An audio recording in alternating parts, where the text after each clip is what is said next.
Le lycée de Caille est un début de solution à la question des classes pléthoriques au lycée de la commune de Caille. Situé en banlieue de cette ville sucrière, l'établissement scolaire est une composante de 4 bâtiments, dont un bloc administratif et 8 salles de classe. Nous avons des problèmes récemment d'aller au grand lycée, mais maintenant qu'il nous a permis d'avoir un deuxième lycée, on nous a facilité la tâche. Dans sa première phase, ce lycée accueille les élèves de la seconde et de la première. Depuis toujours, la ville de Nkayi n'avait qu'un seul lycée.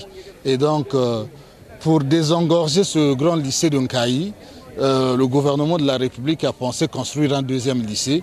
Mais ça nous fait énormément plaisir. Les effectifs sont autour de 680. Le personnel de cette école et les élèves mis sur la tutelle pour la construction d'une bibliothèque et un point d'eau. Le directeur départemental lui lorgne sur l'apport de la société Saris pour améliorer l'accès au lycée. Avec ses 3100 élèves, le CG Pierre Mabika lui se dote d'un nouveau bâtiment. Et pour le gouvernement, nous construisons des établissements scolaires pour permettre à notre jeunesse d'aller à l'école, d'avoir des compétences et de se projeter demain dans leur propre vie sociale et professionnelle. Tel est simplement notre engagement. Quant au quota de 2023, Jean-Luc Moutou est formel. Nous avons dit merci au président de la République pour cette sensibilité vis-à-vis de notre système éducatif et nous allons faire bon usage de ce quota et permettre que ceux qui seront recrutés aillent servir dans les salles de classe. Et c'est le maître mot, c'est toute notre insistance que nous portons à l'endroit de tous ceux qui viendront avec leur dossier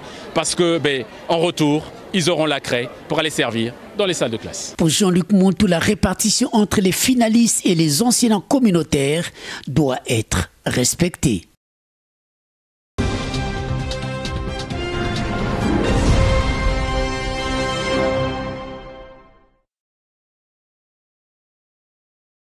À la tête d'une forte délégation, le ministre en charge de l'enseignement général a parcouru de nombreux kilomètres pour atteindre Kingwe, sous-préfecture située à au moins 55 km de Mouyondi.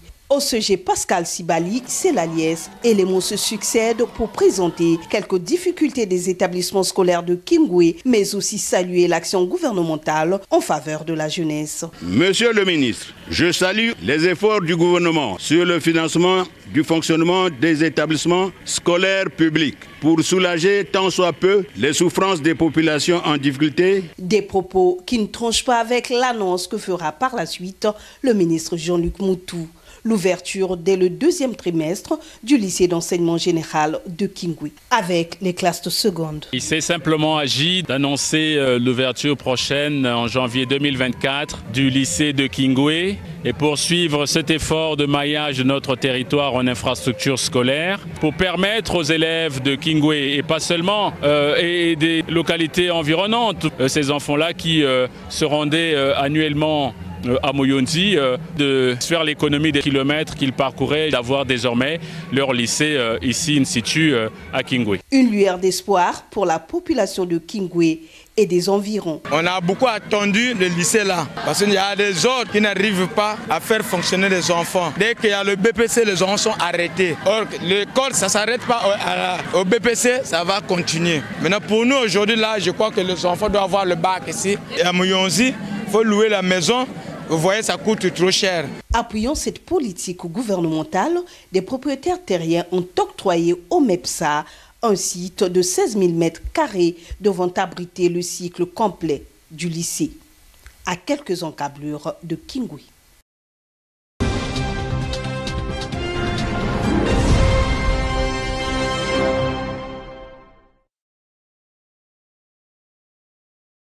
Un nouveau bâtiment qui nargue la vieille bâtisse de cette école. Lui se part d'une nouvelle architecture sur toutes les lèvres des autorités locales et de la population. Un seul refrain, l'amélioration des conditions de travail et d'apprentissage, mais pas seulement. Le bâtiment qui est en face de moi, c'est un bâtiment déjà vétuste.